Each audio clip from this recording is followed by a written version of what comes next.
What's going on, everyone? Brian's here. Today is Tuesday, May 11th, and the market is closed. Today, we're going to be looking at a trade in Netflix. I'm going to show you guys how you can understand relative strength as well as when to get into a trade after it's already took off from the open. If you don't know, I usually don't trade opening drive trades. I wait for some sort of a retracement. But more importantly, the last few months, the reason I haven't put too many videos out is because I've been working on an algorithm and taking more of a quantitative approach to trading. So I opened up a Discord group. It's finally public and stuff like that. And in that group, I try to share how you can use data to help you take better entries and exits for your trades. In this case, we're looking at Netflix. Let's zoom out for a second and take a look at the broader picture. This is the SPY. We just had one of the nastiest drops in a while. We had a massive gap down in the SPY and in the Qs. Let's take a look at how tech. We had a gap down below the 50-day SMA. So we've had a little bit of a heavy selling yesterday, which was Monday, and then today. Coming into the day, some sort of bounce was expected, and not because of feeling or discretion or technical analysis, but more because of quantifiable data. We were already down about a 2 sigma move from where we started the week. And that's just saying historically, how far do things usually move, especially the indexes. So switching back to the SPY, it pretty just means the SPY generally does not drop this much in 2 days. So if we go from here to here, we were down 3%, about 12 points. Historically speaking, the SPY does not fall that far without there being some sort of extreme catalyst, without putting in some sort of a bounce, especially when it's only a Tuesday, which is very early in the week. That's how we can already use data as an edge, but let's just jump straight intraday. On the left-hand side here, we have the SPY, and on the right-hand side, we have Netflix. Let's just zoom out. These are 2 5-minute charts, and let's take a look at the 5-day 5-minute. Here we go.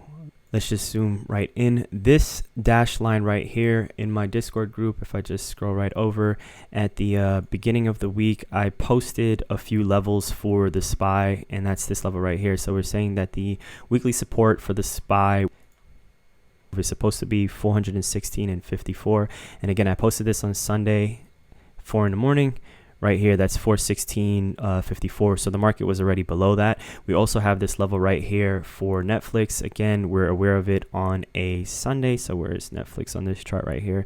This level would be 485.95. So that's 485.95. So these levels are already plotted before trading even starts on a Monday morning.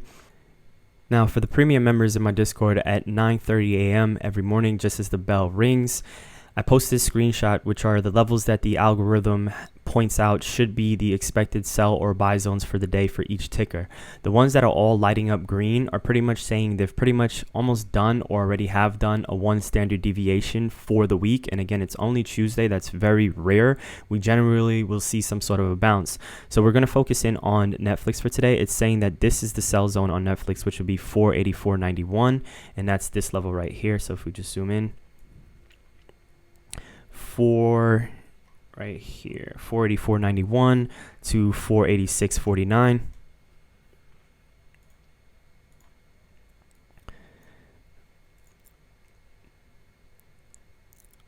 $484.91 to 486.49. And again, I post this just as the open, and then in the chat we start going over trades during the day. What I'm sharing with you guys is actually something I went over with the group as the market closed to get them to understand how to use these levels in better context.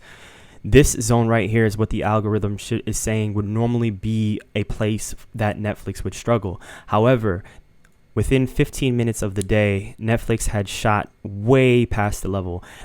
And I tell the group right at the bottom here, I say, if a zone breaks and holds within the first 15 minutes of the market open, then price has a higher chance of trending in that direction. So you're better off looking for a retracement trade versus a reversal trade. So what is a retracement trade? That's pretty much as price pushes past a level and comes back to it, you want to look for an entry.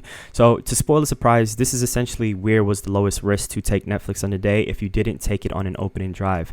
Now again, you should always be asking yourself as a trader, why am I trading this today? So let's just take a look at a lot of the other tech stocks for the day.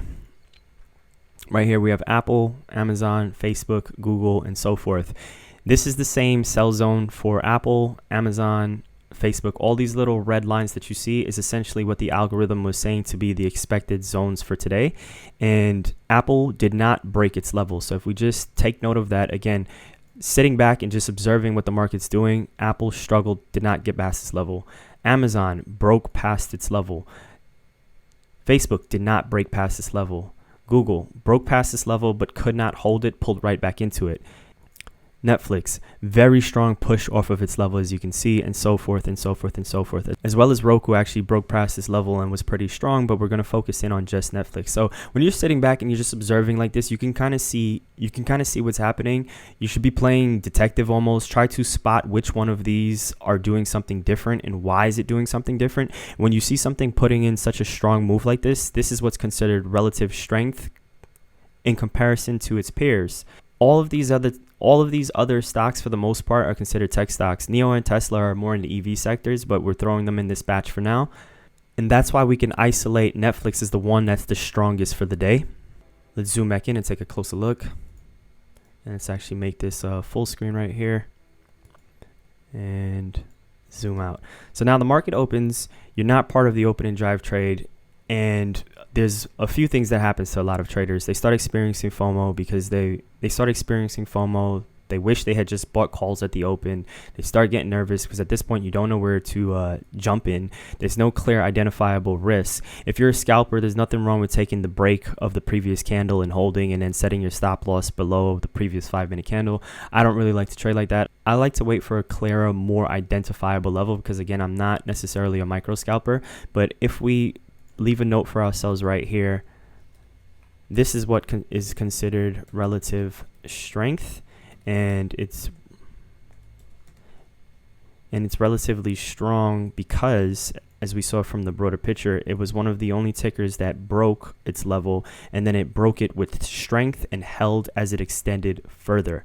Now, even if you're not part of my group or you don't have access to these algorithmic levels or anything like that, or you don't use quantitative analysis, we can see this was yesterday's close. So Netflix did fill the gap and it broke past yesterday's close. So that's one indication that there is some relative strength here, and we pushed further. Now if you're a trader that FOMO kicks in and you start chasing and you decide to hop in here, your risk is not that clear. Your risk should be below here, but at this point your risk is so tight. And again, if you're scalping, we've seen many times you might end up buying the high of day and price just rolls right back over.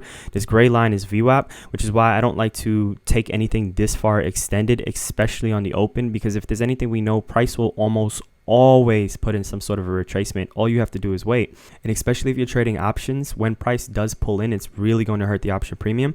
So the cool thing about these levels, again, I got to stress this, we're aware of this from 9:30 as the market opens. So it's not like these levels are drawn in after price gets to it. We're pretty much sitting back and waiting to see how price reacts once it gets to these zones. So in this particular case, Netflix broke past it.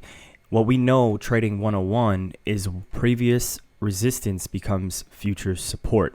In this particular case, that's what happens with these zones. Now, I know I labeled them as sell zones, or all the way down here would have been considered the buy zone for Netflix, and this right here would be the extreme buy zone for Netflix for this week. What we have here is this was supposed to be resistance, but that we blew right past. And resistance is only resistance after price touches it and then rolls over or sells after it touches the level. We can't say that even right now, we can't say that tomorrow 500 is going to be resistance on Netflix just because it might have been rejected at 500 in the past. It only becomes resistance after it touches 500 and then sells off. What we do know is a lot of people might be thinking a certain level may be resistance. So there's usually always somebody that's going to try and take the first trade at a level. In this particular case, right here, we did have some sellers coming at this level. That's what caused this rejection. Now, it could have been profit taking or sellers. We can look at volume and stuff like that to decide who that was, but that's irrelevant for right now. What we do know is that this level was broken past. And again, without these levels here, we still know this was a gap fill, and this was yesterday's close that was broken. And keeping this in mind is super important. Prior resistance becomes future support. Why this works is because at this point there were some bears that were shorting, there were bears that were shorting, there were bears that were shorting, there were bears that were shorting. Once price breaks, those same bears, they're now in trouble. So they're waiting for price to come back to the level that they shorted, which would allow them to close it for a break even, suffering suffering no loss. That's what causes this pop. Usually it's not necessarily always buyers that's coming in. Sometimes it's just bears covering their short position that causes the bounce. That's how I use these zones that the algo prints out. It's about gauging it in relation to the indexes, seeing which one is strong. If we look at the SPY today, quantitative analysis was saying that this was supposed to be where the SPY would be selling off today. Let me just adjust the chart and zoom it in a little bit. And if we go back and again, let's just see the post that I made at 9:30 right here for the premium members. This is our sell zone, 414 to 415 on the SPY. And that's exactly what this is right here, 414.49, 414.49 to 415.19.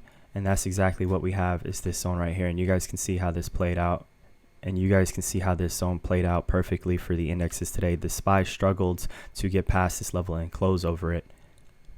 If we jump back to Netflix and if we take a look at some options and see how to actually trade something like this, if you have a small account, we'll start by looking at the option chain on Netflix for this week expiration, and we can look at the 500 calls. So this is the $500 strike price. Why 500? 495 might have been a little bit too expensive, and the 500, it's a nice whole number. It's a very significant level for Netflix, but it also had a lot of volume and a lot of open interest, which means a lot of liquidity, which means it's very easy to get in and out of this contract. So $500. So the $500 strike price looks good. Let's take a look at it on a chart. And what we see right here is this is the price of the option when Netflix pulled back in, an even $2, which means it was 200, which means it would have costed you $200 per contract.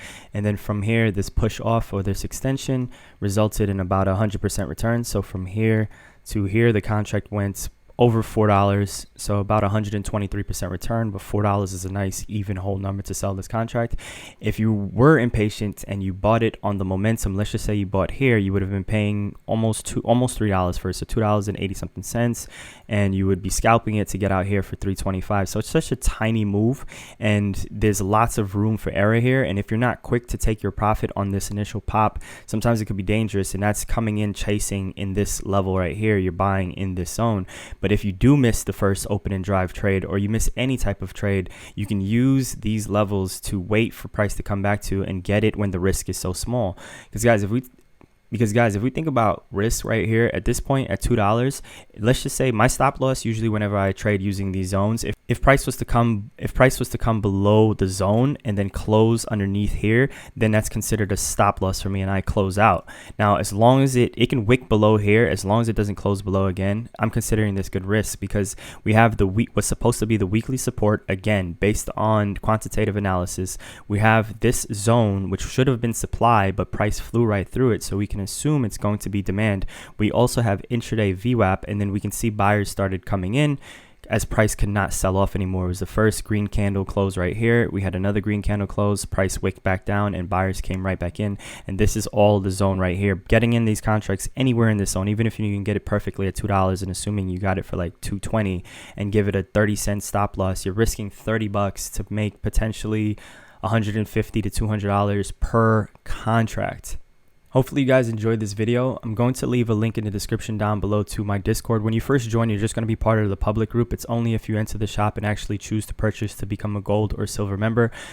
After the market closes, sometimes I'll do a live recap with some of my traders. I'll go over some of their trades as well as show what they should have been looking for throughout the day, different things I call out in chat during the day. What am I thinking? And then I also post screenshots showing how these levels ended up trading, because these are the levels that we have again from 9:30 as the market opens. So I'm just giving a quick breakdown as to how price interacted at the levels as well as what to look for coming into the next day.